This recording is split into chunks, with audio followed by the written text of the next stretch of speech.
thankful that you don't already have everything you desire. If you did, what would there be to look forward to? Be thankful when you don't know something, for it gives you the opportunity to learn. Be thankful for the difficult times. During those times you grow.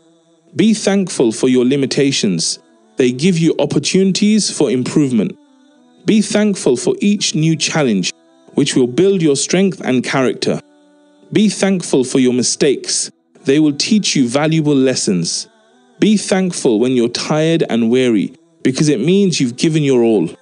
It's easy to be thankful for the good things, yet a life of rich fulfillment comes to those who are thankful for the setbacks. Gratitude can turn a negative into a positive.